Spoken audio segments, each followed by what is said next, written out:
একদিন একটা ঘটনা মনে করলো, শুনো, নবী কি জায়েদ 10 বছর খেদমত করে। কয় বছর? 10 বছর। নবীর দরবারে খুব গরিব। জায়েদের মা একদিন জায়েদকে বললো, বাবা নবীর একটু দাওয়াত দে, মন চাই রে আল্লাহ রাসূল আমার বাড়িতে একটু খাওয়াই, একটু দাওয়াত দাও। জায়েদ কয়, নবী আসবে আমাদের বাড়িতে? এই ছোট্ট গৃহে দয়াল নবীর কাছে যায় দুটো হাত জোর করে বলেন, নবী এরা কথা বলবো রাখবেননি।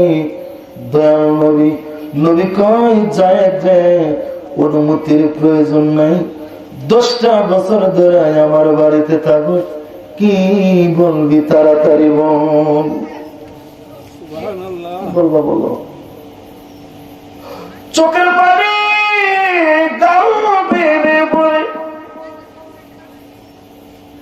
ডেকে ডেকে বলে, নবী গো, মা বড় আশা করছি আমার বাড়িতে আপনার দাওয়াত খাওয়াবে, জীর্ণ শীর্ণ ঘর, থাকার মতো ভালো ব্যবস্থা নাই, ওই নবীর কদম জোড়ায় আমাদের বাড়িতে যাবে নি। সুবহানাল্লাহ। যাবে নবী আপনার দাওয়াত। রাসূল বলে, যায়েদ যে ঈশার নামাজের পর আমি তোমার বাড়িতে যাব, দাওয়াত রাখলাম। সুবহানাল্লাহ। কখন যাবে? ঈশার নামাজের পর। বার্ষিক হালাবান আমার ভাই কিতাব প্রমাণ করে পূর্ণিমার চাঁদ আলো ছড়াইছে, চাঁদের আলো, তখন বর্তমান চাঁদের আলো। আমার ভাই ওই চাঁদের আলোর মধ্যে হেঁটে হেঁটে নবী জায়েদের বাড়িতে গেছে। জায়েদের মা ঘরের দরজার সম্মুখে দাঁড়াইছে। এই মুহূর্তে আমার পূর্ণিমার চাঁদের চেয়েও যারা আলো, দয়াল নবী জায়েদের ঘরের সম্মুখে দাঁড়াইছে। সুবহানাল্লাহ। পূর্ণিমার চাঁদের চেয়ে মতো আলোকে দয়াল নবী যাক মা বেদগু হচ্ছে, বসতে দেন হুজুরকে। কথা কয় না, মায়ের কথা কয় না। একবার চাঁদের দিকে চাই, একবার নবীর চেহারার দিকে তাকাই, একবার চাঁদের দিকে চাই, একবার নবীর চেহারার দিকে তাকাই। জায়েদ বলে, মা কেন নবীর ঘরে নাও না? কত কও না কেন নবীর ঘরে নাও না? চোখের পানি গাল বেয়ে বেয়ে পড়ে আর বলে, জায়েদ একবার আমি চাঁদের দিকে চাই, একবার নবীর মুখের দিকে চাই, চাইয়া দেখে ওই চাঁদের মুখে কলঙ্কের দাগ আছে, আমার রাসূলের চেহারার মধ্যে কোনো কলঙ্কের দাগ নাই। জোরে জোরে কোন সুবহানাল্লাহ। চাঁদে কলঙ্ক, চেহারা কি নাই? ভ্রমণ বুঝাও কেন বুঝলে না রে, ওই বুকের মাঝেতে আমার মনে ভালে যাই গো চলে, আমার মনে বলে যাই গো চলে, ওই সোনার মদিনাতে আমার মনে বলে যাই গো চলে, ওই সোনার মদিনাতে। আমার দাদা গেছে, আমার দাদাও গেছে,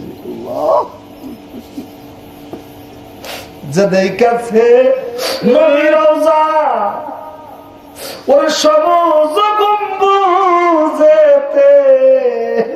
ওরে এই ববেতে হইছে পাগল, ওরে এই বেতে হইছে পাগল, আমার নবী যে রওজা দেখে, আমার নবী যে রওজা দেখে। জোরে জোরে কোন সুবহানাল্লাহ। গেছেন একটু হাত তুলুন তো ভাই। আল্লাহু আকবার, আল্লাহু আকবার, নারে তাকবীর, নারে রিসালাত। ইয়া রাসূলুল্লাহ। যারা যান নাই যান, হুজুরের রওজা যাইলে বলে নবীর চেহারার মধ্যে কোনো কলঙ্ক নাই। ও যায় নবীর মুখের দিকে তাকে দেখলাম রে, এটা সাধারণ মানুষ না, এটা সাধারণ মানুষ না, এটা আল্লাহর হাবিবুল্লাহ পাঠানো পয়গম্বর।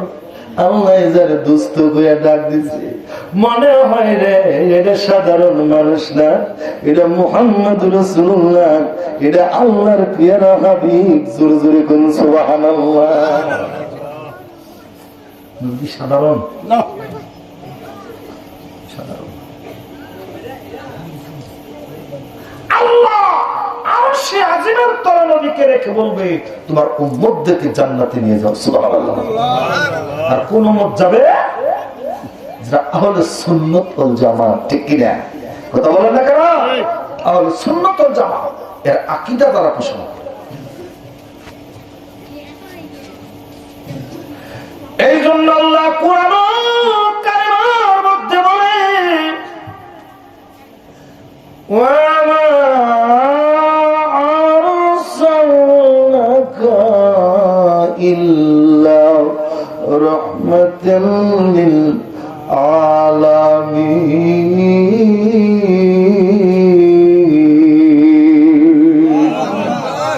নবী রহমত, নবী বরকত, তাম পৃথিবীর জন্য, ঠিক কিনা? কথা বলেন না কেন? আর সেই বরকতের আমরা মানি না, রহমতের মানি না, এই জন্য আমাদের রিজিক বন্ধ হয়ে যাচ্ছে, ঠিক কিনা? আমাদের দোয়া আল্লাহর বাড়িতে যায়। নবী নবী বলে জীবন আমার কান্দে, বলুন নবী নবী বলে জীবন আমার কান্দে, ওরে পাই যেন গো নবী তোমার দিদার, পাই যেন গো নবী তোমার দিদার, মোদের মরণ কালে। নবী নবী বলে হৃদয় আমার কান্দে, ঠিক কিনা ভাই? নবী থাকে ওই মদিনার বুকে, কেমনে যাব নবী রোজা দেখতে, নবী থাকে ওই মদিনার বুকে, কেমনে যাব নবী রোজা দেখতে, প্রাণ যে আমার ববে এত কান্দে, প্রাণ যে আমার ববে এত কান্দে, দেখতে নবী নূরের জ্যোতি, নবী বলে হৃদয় আমার কান্দে। জোরে জোরে কোন সুবহানাল্লাহ। ওই নবীর প্রেম, ওই নবীর মহব্বত, ওই নবীর ভালোবাসা অন্তরে ফিট করতে হবে, ঠিক কিনা? ইনশাআল্লাহ। আমার ভাই বলেছিলাম, ওলি আল্লাহদের মহব্বতের জোরে নবীরে পাওয়া যায়। ওলি আল্লাহকে নামাজ ছাড়া ওলি হওয়া যায় না, তাহাজ্জুদ ছাড়া ওলি হওয়া যায় না, না, নফল কিন্তু বাংলাদেশে গাঞ্জা ফিরের অভাব নাই, ঠিক কিনা ভাই? আছে কিনা? নাইলাবির ডাইলাবির সাধুবীর গাঞ্জাবীর সুইলাবীর আছে না? কোনো কাম নাই, এদের মহব্বতে কোনো কাম নাই। যারা